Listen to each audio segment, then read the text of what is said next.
Hello दोस्तों, आप सभी का बहुत बहुत स्वागत है आपके अपने channel study with Shukla sir में।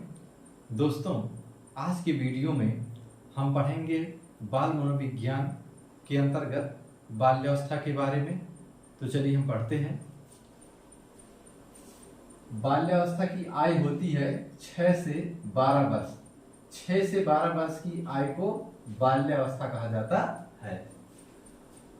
बाल्यावस्था जीवन की दूसरी प्रमुख अवस्था है, जिसे जीवन का अनुपम काल कहा जाता है।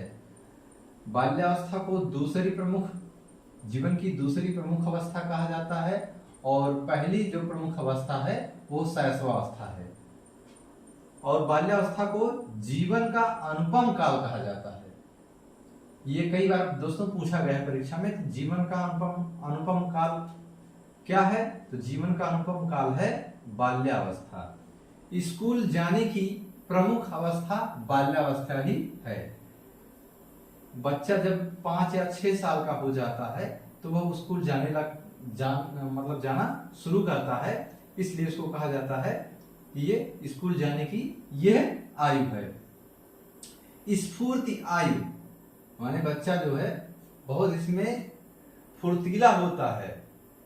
बच्चे के अंदर बहुत ऊर्जा होती है, क्योंकि इस समय में, इस आयु में बालक के अंदर स्फूर्ति अधिक होती है, इसलिए इसको स्फूर्ति की आयु कहा जाता है। गंदी आयु इसलिए कहा जाता है कि बाल्यावस्था में बच्चे जो है मिट्टी में खेलते हैं, भाग दौड़ करते हैं, क्योंकि इस अवस्था में बालक खेल कूद, भाग दौड़, उछल कूद में अधिक लगे होने के कारण यह प्रायः गंदा और लापरवाह रहता है, इसलिए बाल्यावस्था को गंदी आयु भी कहा जाता है। बाल्यावस्था के नाम, तो बाल्यावस्था के नाम है आरंभिक विद्यालय की आयु।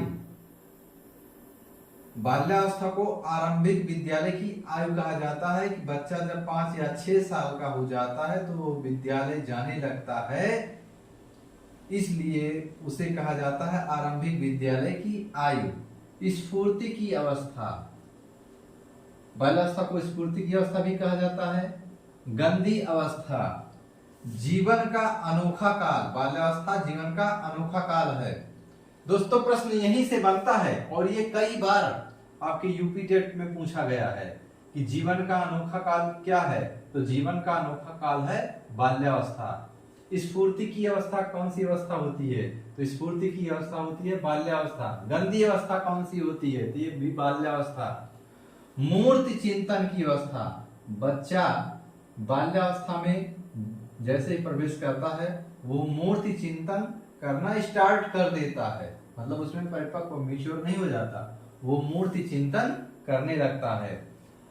तार्किक चिंतन की आयु, बाल्यावस्था में बच्चा तार्किक चिंतन करना प्रारंभ कर देता है। खेल की अवस्था, खिलौनों की अवस्था कहा जाता है शैशवावस्था को, और खेल की अवस्था कहा जाता है बाल्यावस्था को। ये बहुत ही इंपॉर्टेंट है दोस्तों। समूह या टोली की अवस्था, बाल्यावस्था में बच्चा समूह या टोली बनाने लगता है। बच्चा जब शैशवावस्था में रहता है तो वो अकेले खेलता है खिलौनों से। जब वो बाल्यावस्था में पहुंच जाता है तो वह अपने मित्रों के साथ टोली बनाकर खेलने लगता है, इसलिए इसको समूह या टोली की अवस्था भी कहा जाता है। मिथ्या परिपक्वता की अवस्था, बच्चा इस अवस्था में झूठ बोलने लगता है, इसलिए इसको मिथ्या परिपक्वता की अवस्था भी कहा जाता है। दोस्तों, इसको नोट कर लीजिए।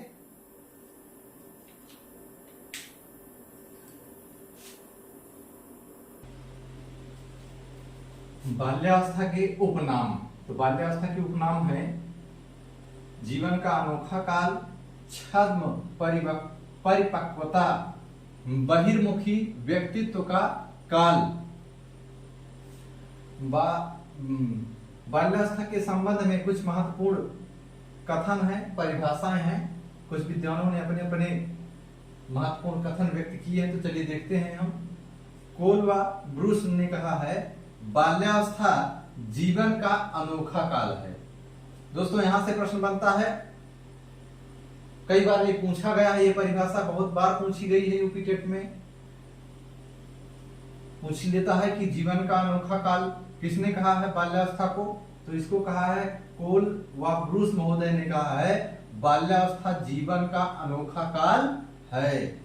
किलपैट्रिक ने कहा है, बाल्यावस्था प्रतिद्वंदता की अवस्था है। जे.एस. रॉस ने कहा है, बाल्यावस्था मिथ्या परिपक्वता का काल है। बाल्यावस्था की विशेषताएं हैं, विकास में स्थिरता, smart age, elementary age, gang age. दोस्तों इसको नोट कर लीजिए, बहुत ही महत्वपूर्ण है, आप इसका नोट्स बनाते चलिए।